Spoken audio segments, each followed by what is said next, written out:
ನೀವೇನೂ ನಮ್ಮ ಚಾನಲ್ಸ್ಗೆ ಸಬ್ಸ್ಕ್ರೈಬ್ ಆಗಿಲ್ಲ ಅಂದರೆ ಈ ಕೂಡಲೇ ಸಬ್ಸ್ಕ್ರೈಬ್ ಬಟನನ್ನು ಒತ್ತಿ ಹಾಗೆ ಪಕ್ಕದಲ್ಲಿರುವ ಬೆಲ್ ಐಕಾನ್ನ ಕ್ಲಿಕ್ ಮಾಡಿ.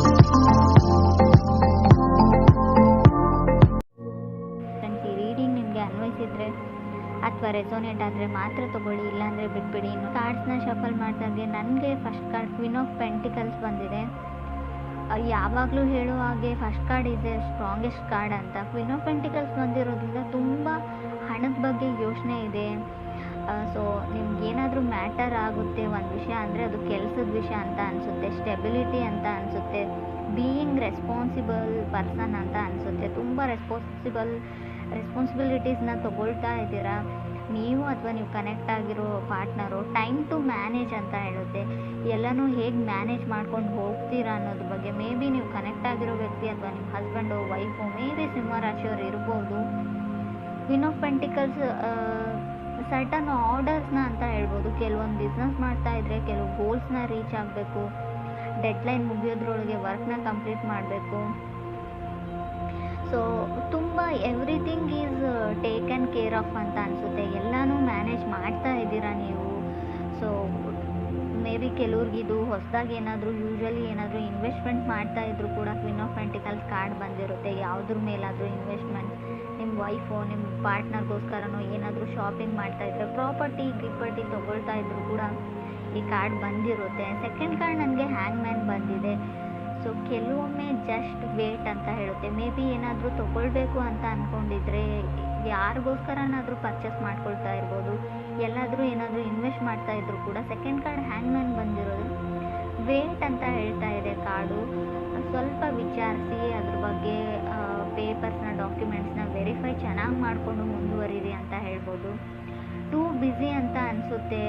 ಸೊ ಮೇ ಬಿ ನಿಮ್ಮ ಪಾರ್ಟ್ನರ್ ನಿಮ್ಮ ಥರನೇ ಇರ್ಬೋದು. ಮಿರರಿಂಗ್ ಆಫ್ ಈಚ್ ಅದರ್ ಅಂತ ಹೇಳ್ತೀವಿ. ನೀವು ಹೇಗಿದ್ದೀರೋ ಆ ಪರ್ಸನ್ ಕೂಡ ಹಾಗೆ ಇದ್ದಾರೆ ಅಂತ ಹೇಳ್ಬೋದು. ನೀವು ನಿಮ್ಮ ಕೆಲಸ ಮತ್ತು ಹಣದ ಬಗ್ಗೆ ತುಂಬ ಯೋಚನೆ ಮಾಡ್ತೀರಾ, ಕೆರಿಯರ್ ಆ್ಯಂಡ್ ಮನಿ ಬಗ್ಗೆ. ಸೊ ಅದರ್ ಪರ್ಸನ್ನು ಆ ಥರನೇ ಇರೋ ಪರ್ಸನ್ ಜೊತೆ ನೀವು ಕನೆಕ್ಟ್ ಆಗಿದ್ದೀರಾ ಕೆಲವರು. ಸೊ ಮೇ ಬಿ ಮನೆ ತೊಗೊಳ್ಬೇಕು ಅಂತ ಡಿಸೈಡ್ ಮಾಡಿದ್ದೀರಾ, ಅಥವಾ ರೀಪ್ಲೇಸ್ ಮಾಡಬೇಕು ಕಾರು ಅಥವಾ ವೆಹಿಕಲ್ಸ್ನ, ಇದನ್ನು ಎಕ್ಸ್ಚೇಂಜ್ ಮಾಡಿ ಬೇರೆ ತೊಗೊಳ್ಬೇಕು, ಇದು ಹಳೇದಾಯಿತು. ಕೆಲವ್ರಿಗೆ difficulty to meet eye to eye ಅಂತ ಕಾರ್ಡ್ ಹೇಳುತ್ತೆ. ನೀವು ಕನೆಕ್ಟ್ ಆಗಿರೋ ಪರ್ಸನ್ನ ಅಥವಾ ಕನೆಕ್ಟ್ ಆಗಬೇಕು ಅಂತ ಅಂದ್ಕೊಂಡಿರೋ ಪರ್ಸನ್ ಕೂಡ ಕಣ್ಣಲ್ಲಿ ಕಣ್ಣಿಟ್ಟು ನೋಡೋಕೆ ಆಗ್ತಾ ಇಲ್ಲ ನಿಮಗೂ ಅಥವಾ ಅದರ್ ಪರ್ಸನ್ಗೂ ಅಂತ ಅನಿಸುತ್ತೆ. ಸೊ ಕೆಲವ್ರಿಗೆ ನೀವು ವೇಟ್ ಮಾಡು ಅಂತ ಹೇಳ್ತಾ ಇದ್ದೀರಾ ನೀವು ಅಥವಾ ಅದರ್ ಪರ್ಸನು. ಸೊ ಅವರಿಗೆ ಸೀರಿಯಸ್ ರಿಲೇಷನ್ಶಿಪ್ ಬೇಕಾಗಿದೆ, ಬಟ್ ನೀವು ಯಾವುದೇ ಡಿಸಿಷನ್ನ ಹೇಳ್ತಾ ಇಲ್ಲ ನೀವು ಅಥವಾ ಅದರ್ ಪರ್ಸನ್ನು. ಯಾವಾಗಲೂ ಅವ್ರನ್ನ ವೇಟ್ ಮಾಡು ಅಂತಲೇ ಹೇಳ್ತಾ ಇದ್ದೀರಾ. ಸೊ ತುಂಬ ಅವ್ರಿಗೆ ಗೊತ್ತಾಗ್ತಾ ಇಲ್ಲ ಲೈಫಲ್ಲಿ ಏನು ಆಗ್ತಾ ಇದೆ ಅಂತ. ಹ್ಯಾಂಗ್ ಮ್ಯಾನ್ ಇರೋದ್ರಿಂದ ತುಂಬ ದೇ ಕ್ಯಾಂಟ್ ಹ್ಯಾಂಡಲ್ ಅಂತ ಹೇಳ್ಬೋದು. ಕೆಲವು ವಿಷಯಗಳನ್ನ ಅವ್ರಿಗೆ ಮ್ಯಾನೇಜ್ ಮಾಡೋಕ್ಕಾಗ್ತಾ ಇಲ್ಲ. ಸೊ ಯಾರೂ ಮೂವ್ ಮಾಡೋಕ್ಕೆ ರೆಡಿ ಇಲ್ಲ, ನೀವಾಗಿರ್ಬೋದು ಅಥವಾ ಅದರ್ ಪರ್ಸನ್ನು. ಈ ಥರ ಹೇಳ್ತಾ ಇದ್ದೀನಿ ಅಂತ ತಪ್ಪು ತಿಳ್ಕೊಳ್ಬೇಡಿ, ನಿಮ್ಮ ಮನಸ್ಸಲ್ಲಿ ಏನಿದೆ ಅಂತ. ಸೊ ಕಾರ್ಡಲ್ಲಿ ಕೂಡ ನನಗೆ ಅರ್ಥ ಆಗ್ತಾ ಇಲ್ಲ. ಸೊ ಯಾವುದೇ ಡಿಸಿಷನ್ನ ತೊಗೊಳ್ಳೋಕ್ಕೆ ನೀವು ರೆಡಿ ಇಲ್ವೋ ಅಥವಾ ನೀವು ಕನೆಕ್ಟ್ ಆಗಿರೋ ಪರ್ಸನ್ ರೆಡಿ ಇಲ್ವೋ. ಮೇ ಬಿ ಥರ್ಡ್ ಕಾರ್ಡ್ ನನಗೆ 10 ಆಫ್ ವಾಂಡ್ಸ್ ಬಂದಿದೆ. ತುಂಬ ರೆಸ್ಪಾನ್ಸಿಬಿಲಿಟೀಸ್ ಇರ್ಬೋದು, ಇಲ್ಲ ಅಂತ ಹೇಳಲ್ಲ ನಾನು. ನಿಮಗಿದೆಯೋ ತುಂಬ ಮನೆ ಜವಾಬ್ದಾರಿ ಎಲ್ಲ ಇದೆಯೋ, ಅಥವಾ ಮನೆಯಲ್ಲಿ ಇರೋ ಸಿಬ್ಲಿಂಗ್ಸ್ನ ಸೆಟಲ್ ಮಾಡಬೇಕು, ತುಂಬ ತೊಂದರೆಗಳಿರ್ಬೋದು, ಅಥವಾ ಅದರ್ ಪರ್ಸನ್ಗಿರ್ಬೋದು, ಎಲ್ಲ ಸರಿ. ಬಟ್ ಎಷ್ಟು ಅಂತ ವೇಟ್ ಮಾಡಬೇಕು ಅದರ್ ಪರ್ಸನ್. ಅವ್ರ ಮನೆಯಲ್ಲೂ ಕೂಡ ಕೆಲವು ತೊಂದರೆ ತಾಪತ್ರೆಗಳಿರುತ್ತೆ, ಫ್ಯಾಮ್ಲಿ ಕಡೆಯಿಂದ ಪ್ರೆಷರ್ ಇರುತ್ತೆ ಅವ್ರಿಗೂ ಕೂಡ. ಸೊ ನಿಮ್ಗಾಗಲ್ಲ ಅಂದರೆ ಅವ್ರ ಪಾಡಿಗೆ ಅವ್ರಿಗೆ ಬಿಟ್ಟರೆ ಅವ್ರ ಲೈಫಲ್ಲಿ ಅವರು ಸೆಟಲ್ ಆಗಬಹುದು ಅಂತ ಕಾರ್ಡ್ ಹೇಳುತ್ತೆ. ಫಿಫ್ತ್ ಕಾರ್ಡ್ ನನಗೆ 7 ಆಫ್ ವಾಂಡ್ಸ್ ಬಂದಿದೆ. ಸೊ ಕೆಲವ್ರಿಗೆ ನಾನು ಚೆನ್ನಾಗಿಲ್ಲ ಅಂತ ಅನ್ನಿಸ್ತಾ ಇರ್ಬೋದು. ನೋಡೋದಕ್ಕೆ ಫಿಸಿಕಲ್ ಅಪಿಯರೆನ್ಸಲ್ಲಿ ನನ್ನನ್ನು ಯಾರೂ ಇಷ್ಟಪಡಲ್ಲ, ಸೊ ಏನು ಆ ಥರ ಒಂದು ಭಾವನೆ ಇದ್ದರೂ ಕೂಡ 7 ಆಫ್ ವಾಂಡ್ಸ್ ಬಂದಿರುತ್ತೆ. ಸೊ ಅದರ್ ಪೀಪಲ್ ಪೊಸಿಷನ್ಗೆ ಫೈಟ್ ಮಾಡ್ತಾ ಇರ್ಬೋದು, ನನಗೆ ಸಿಗ್ತಾ ಇಲ್ಲ. ಸೊ ನಿಮಗೂ ಬೆಟರ್ ಪರ್ಸನ್ ಸಿಗುತ್ತೆ, ಪೊಸಿಷನ್ ಸಿಗುತ್ತೆ, ತಾಳ್ಮೆ ಇರಲಿ ಅಂತ ಕಾರ್ಡ್ ಹೇಳ್ತಾ ಇದೆ. ಸೊ ಫಿಫ್ತ್ ಕಾರ್ಡ್ ನನಗೆ ಲವರ್ಸ್ ಕಾರ್ಡ್ ಬಂದಿದೆ. ಮೇ ಬಿ ಕೆಲವ್ರಿಗೆ ಲವರ್ಸ್ ಕಾರ್ಡ್ ಬಂದರೆ ವೆರಿ ಇಂಪಾರ್ಟೆಂಟ್ ಚಾಯ್ಸ್ ಇರೋ ಡಿಸಿಷನ್ನ ತೊಗೊಳ್ಬೇಕಾಗುತ್ತೆ. ಸೊ ಯೂನಿಯನ್ನ ಹೇಳುತ್ತೆ. ಕೆಲವೊಮ್ಮೆ ಲವರ್ಸ್ ಕಾರ್ಡ್ ನಿಮ್ಮ ಎಕ್ಸ್ ಕಮ್ಬ್ಯಾಕ್ ಆಗೋದನ್ನು ಕೂಡ ರೀಪ್ರೆಸೆಂಟ್ ಮಾಡುತ್ತೆ, ಅಥವಾ ನೀವು ಒಂದು ರೀಕನೆಕ್ಟ್ ಆಗಬೇಕು ಅನ್ನೋ ಒಂದು ಮಿಷನ್ನಲ್ಲಿ, ಸೊ ಪರ್ಪೋಸಲ್ಲಿ ಮೂವ್ ಆಗ್ತೀರಾ. ಸೊ ಕಾರ್ಡ್ ಡೌನ್ ಮಾಡ್ತೀರಾ ವ್ಯಕ್ತಿ ಮುಂದೆ ಅಂತ ಹೇಳ್ಬೋದು. ಸೋಲ್ತೀರಾ, ಎಲ್ಲದಕ್ಕೂ ರೆಡಿ ಅಂತ ಹೇಳ್ತೀರಾ, ಎಸ್ ಅಂತ ಹೇಳ್ತೀರಾ ಅಂತ ಕೂಡ ಕಾರ್ಡ್ ಹೇಳ್ತಾ ಇದೆ.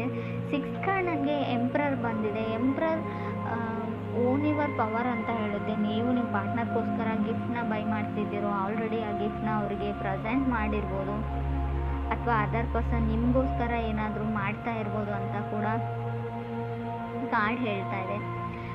ಸೊ ಕೆಲವ್ರಿಗೆ ಯಾರಿಗಾದ್ರೂ ನೀವು ಸಾರಿ ಕೇಳಬೇಕು, ಅಪಾಲಜಿ ಕೇಳಬೇಕು ಅಂತ ಅಂದ್ಕೊಂಡಿದ್ರು ಕೂಡ ಎಂಪ್ರರ್ ಯಾವ ಥರ ಅಂದರೆ ನೀವು ಸಾರಿ ಕೇಳೋ ಅವಶ್ಯಕತೆ ಇಲ್ಲ, ನೀವು ಮಾಡಿದ ಸರಿಯಾಗೇ ಇದೆ ಅಂತ ಕಾರ್ಡ್ ಹೇಳುತ್ತೆ. ಮೇ ಬಿ ಇದು ಕೆಲವ್ರಿಗೆ ಮಾತ್ರ ಅನ್ವಯಿಸುತ್ತೆ ಫ್ರೆಂಡ್ಸ್, ಎಲ್ರಿಗೂ ಅಲ್ಲ. ನಾನು ಹೇಳ್ತಾ ಇರೋದನ್ನು ತಪ್ಪಾಗಿ ತಿಳ್ಕೊಳ್ಬೇಡಿ, ನಾನು ಏನೇ ಮಾಡಿದರೂ ಸರಿಯಾಗಿ ಮಾಡ್ತೀನಿ ಅಂತ. ಕೆಲವ್ರಿಗೆ ಯಾರಿಗಾದ್ರೂ ನೀವು ಕ್ಷಮೆ ಕೇಳಬೇಕು ಅಂತ ಅಂದ್ಕೊಂಡಿದ್ರೆ ನಾಟ್ ಗುಡ್ ಅಂತ ಕಾರ್ಡ್ ಹೇಳುತ್ತೆ. ಸೊ ನಿಮಗೆ ನೀವು ಟ್ರೂ ಟು ಯುವರ್ ಸೆಲ್ಫ್ ಅಂತ ಕಾರ್ಡ್ ಹೇಳುತ್ತೆ. ನೀವು ಆತ್ಮಸಾಕ್ಷಿಯಿಂದ ಏನಾದರೂ ಮಾಡ್ತಾ ಇದ್ದರೆ, ನೀವು ಆತ್ಮವಂಚನೆ ಮಾಡ್ಕೊಳ್ತಾ ಇಲ್ಲ ಅಂದರೆ, ನಿಮಗೆ ನೀವು ಮಾಡ್ತಾ ಇರೋದು ಸರಿಯಾಗಿದೆ ಅಂತ ಅನಿಸಿದರೆ ಖಂಡಿತವಾಗ್ಲೂ ಅದನ್ನು ಮಾಡಿ. ನೀವು ಸುಮ್ಮನೆ ಯಾರೋ ಹೇಳಿದ್ರು ಅಂತ ಯಾರಿಗೋ ಅಪಾಲಜಿ ಕೇಳುವಂಥ ಅವಶ್ಯಕತೆ ಇಲ್ಲ. ನೀವು ತಪ್ಪಿಲ್ಲ ಅಂತ ನಿಮ್ಗೆ ಗೊತ್ತಿದ್ದರೆ, 100% ಶೋರ್ ಇದ್ದರೆ ಖಂಡಿತ ಅದರ ಅವಶ್ಯಕತೆ ಇಲ್ಲ ಅಂತ ಕಾರ್ಡ್ ಹೇಳುತ್ತೆ. ಸೊ ಈ ಥರ ನೀವು ಥಿಂಕ್ ಮಾಡ್ತಾ ಇದ್ದೀರೋ, ಅಥವಾ ನೀವು ಕನೆಕ್ಟ್ ಆಗಬೇಕು ಅಂತ ಅಂದ್ಕೊಂಡಿರೋ ವ್ಯಕ್ತಿ, ಕನೆಕ್ಟ್ ಆಗಿರೋ ವ್ಯಕ್ತಿ ಕೂಡ ಇರ್ಬೋದು. 8 ಕಾರ್ಡ್ ನನಗೆ ಸ್ಟಾರ್ ಕಾರ್ಡ್ ಬಂದಿದೆ. ಖಂಡಿತ ಹೋಪ್ ಇದೆ, ನಿಮಗೆ ಫಾಸ್ಟ್ ಪರ್ಸನ್ ಬರ್ತಾರೆ. ಎಕ್ಸ್ ಬ್ಯಾಕ್ ಆಗಬೇಕು ಅಂತ ಯಾರಿಗಾದ್ರೂ ಅನಿಸಿದರೆ, ಆಲ್ರೆಡಿ ಬ್ರೇಕಪ್ ಆಗಿದೆ, ಖಂಡಿತ ಆ ವ್ಯಕ್ತಿ ಬರ್ತಾರೆ. ಹೋಪ್ನ ಇಟ್ಕೊಳ್ಬೋದು. ಸ್ಟಾರ್ ಕಾರ್ಡ್ ಕೆಲವೊಮ್ಮೆ ಫೇಮಸ್ ಪರ್ಸನ್ನ ರೀಪ್ರೆಸೆಂಟ್ ಮಾಡುತ್ತೆ. ನಿಮ್ಮ ಕ್ಲಾಸಲ್ಲಿ ಫೇಮಸ್ ಇರ್ಬೋದು, ನೀವು ಕೆಲಸ ಮಾಡೋ ಜಾಗದಲ್ಲಿ ವೈಡ್ ಫೇಮಸ್, ಎಲ್ಲರನ್ನ ಇಂಪ್ರೆಸ್ ಮಾಡ್ತಾರೆ ಆ ವ್ಯಕ್ತಿ. ಮೆಸ್ಮರೈಸಿಂಗ್ ಐಸ್ ಇದೆಯೋ, ಅಥವಾ ನೋಡೋಕೆ ಚೆನ್ನಾಗಿದ್ದಾರೋ, ಸೊ ಆ ಥರ ಇರೋ ವ್ಯಕ್ತಿ ಅಂತ ಹೇಳ್ಬೋದು. ಸೊ ಅದಕ್ಕೆ ನಿಮ್ಗೆ ಅನ್ನಿಸ್ತಾ ಇರ್ಬೋದು, ನಾನು ನೋಡೋಕೆ ಚೆನ್ನಾಗಿಲ್ಲ, ಅವ್ರು ನನ್ನನ್ನು ಆ್ಯಕ್ಸೆಪ್ಟ್ ಮಾಡ್ಕೊಳ್ತಾರ, ನಾನು ಹೋಗಿ ಪ್ರಪೋಸ್ ಮಾಡಿದ್ರು ಅಂತ. ಸೊ ಆ ಥರ ಡೌಟ್ ಇರ್ಬೋದು. 9 ಕಾರ್ಡ್ ನನಗೆ 9 ಆಫ್ ವಾಂಡ್ಸ್ ಬಂದಿದೆ. 9 ಆಫ್ ವಾಂಡ್ಸ್ ಇನ್ಸ್ಪಿರೇಷನ್ ಕಾರ್ಡ್ ಅಂತ ಹೇಳ್ತೀವಿ. ನೀವು ಯಾರನ್ನಾದರೂ ಇನ್ಸ್ಪೈರ್ ಮಾಡ್ಬೋದು, ಅಥವಾ ನೀವೇ ಇನ್ಸ್ಪೈರ್ಡ್ ಆಗ್ಬೋದು ಎಲ್ಲಿಂದಾದರೂ ಅಂತ ಅನಿಸುತ್ತೆ. ಗುಡ್ ಲಕ್ ಅಂತ ಹೇಳ್ಬೋದು 9 ಆಫ್ ವಾಂಡ್ಸ್.